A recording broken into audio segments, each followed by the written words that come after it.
Hello, welcome back to another Destiny 2 build video. So, in this video, this is a build that I've been using more recently outside of that support one I made on the other day, because I don't remember what day that's going up.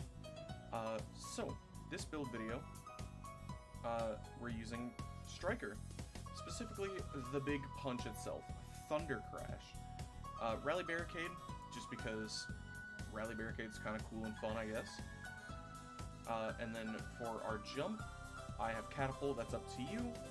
I'm actually going to switch this to Thruster. You can use either of these, to be honest, but the Thruster gets you a little bit more mobile, a little bit more moving. And then we have Seismic Strike, blinds targets in the area, so they can kind of get staggered and kind of not be moving around as much while you're zooming around like a little fast boy person. And we have Storm Grenade. Storm Grenade is so good. Such a good grenade. And it works perfectly well with this build. And so, to help out our Storm Grenade, we have Touch of Thunder. This makes it to where your Storm Grenade, after detonating, it turns into a roaming thundercloud that tracks nearby targets and fires lightning at the foes around it. Knockout, so that you can hit a little melee, start regenerating your HP, because you're going to want help regen with this because Arc is more or less no regeneration otherwise. And this also amplifies you, which we'll get back to that in a few minutes. But we have Spark of Shock. Your Arc Grenades will jolt targets, which is good for you because when they take additional damage, they will chain lightning to nearby targets. Spark of Ions, defeating jolted targets gives you Ionic Trace, which gives you ability energy. So it's kind of like the Wells. And then we have a Spark of Magnitude. Your lingering arc grenades have extended duration, so your Storm Grenade, it'll roam around longer and zap other targets longer. Spark of Amplitude, repeatedly defeating targets while amped gives you an Orb of Power, which helps with Knockout because it amplifies you, along with, I want to say it's all arc ability and weapons. So, with that being said, we'll get into the weapons, since I brought them up. Our main bread and butter is Risk Runner. Taking arc damage, this weapon becomes more powerful. You'll resist arc damage, and kills will extend the duration of being overcharged, which is Superconductor. While Arc Conductor is active, shots fired have a chance to become Chain Lightning and refill your magazine. So that makes it where you can fire farther and, not farther, more like just shoot more and get a lot of ad kills. Like, this is very good for ad clear. And then with its Catalyst, we get this big old bump to range that moves this from SMG range to like assault rifle sniper range almost. So this thing is very powerful. And then your heavy, it's kind of up to you. I just have this on as a placeholder right now. And then same with this, it's just kind of here for placeholder, but you can use pretty much anything. You could throw on, you know, a lingering dread or a sniper, anything you really want there. And then we have Dune Marchers. Dune Marchers are going to increase your sprint speed. Sprinting gives you static charge when you melee, which will be Shoulder Bash, or I want to say it's regular as well. It'll just chain lightning to nearby enemies, so that's really cool. So you can run faster and chain your abilities. With Amplified, you're going to be running faster already because that's the whole thing it does.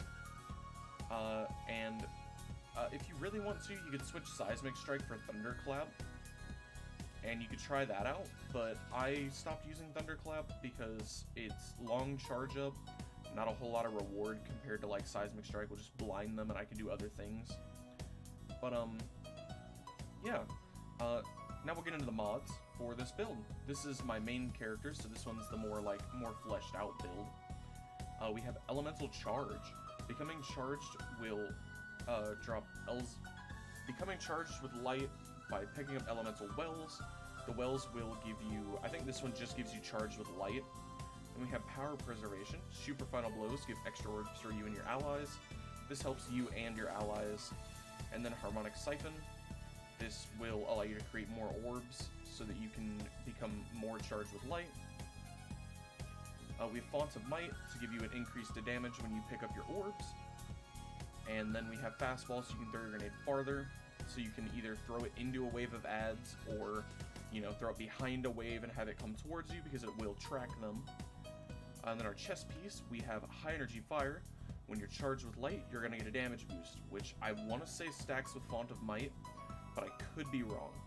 And then we have arc resistance, so that we can resist that incoming arc damage, whether it's from us. I don't think yours hurts you, but I know when you throw your grenade, you can damage yourself, or the enemies, so that you can just take more damage. And then for our legs, we don't really have anything else on here, but if you really want to throw something on, you could throw on a Blessing of Rasputin, or you could throw on Elemental Ordnance, so you can get your, so that you can pick up orbs when throwing out your grenade, so that you can just kind of refill your own abilities. I'll go ahead and throw that on there, because why not? And then you could absolutely throw on Absolution and or Invigoration, just so you can get your abilities back faster. And then on our Titan mark, we have Wrath of Rasputin. I don't know why this is here, but we have it. And then we have Bomber, reduces your class ability, or your class ability reduces grenade when using your class ability. Sorry, I had that flipped. And then we have Distribution, reduces all ability cooldowns when using your class ability near targets. So you can kind of refill your own abilities and stuff like that. So you're going to be running around really fast. If you don't want to use your exotic slot with Risk Runner, like say you're using, I don't know, something up here like Wither Horde, or something down here like Thunderlord or something like that. Thunderlord also works really well in this build because it's arc. You could definitely throw on something like this. I use this sometimes when I'm running Wither Horde, like for the new dungeon that just came out. But Stochastic Variable, Feeding Frenzy, Multi-Kill Clip. Feeding Frenzy, you're going to get big reload speed when you rapid kill. And then Multi-Kill Clip is just straight up big boy damage. But yeah, I run this thing all the time. It's arc, so it basically does the same thing if you don't want Risk Runner. But if you're willing to spare your exotic slot, Risk Runner is a little bit of an increase just because of, you know, it having the exotic perks and such. And then for stats, Resilience, obviously, because you're a Titan, but if you don't want Resilience, like, I don't know, maybe you don't like running it or something, you could run Recovery, which is what I'm building because I want double 100 stats. And then outside of that, I would do probably Discipline or Strength, because I feel like those are the next two that would like most enhance this build. But yeah, that's about it for the build. If you want to take the look from me, here you go. Not too crazy with the shaders this time, but you kind of get this like almost Berserk themed armor with the Husk Crushers on Dune Marchers, and then, you know, get some armor. I do have the wrong helmet for this. I was going to use the helmet from Kingsfall, but I haven't done the raid yet. So, but outside of that, you kind of get this like Berserk looking armor, or Berserk inspired armor, and it's really cool. Cool design. But yeah, thank you guys for tuning into the video. If you liked it, consider subscribing, and leave some comments down below. Let me know what you guys want to see next. I might have a few more build videos coming up.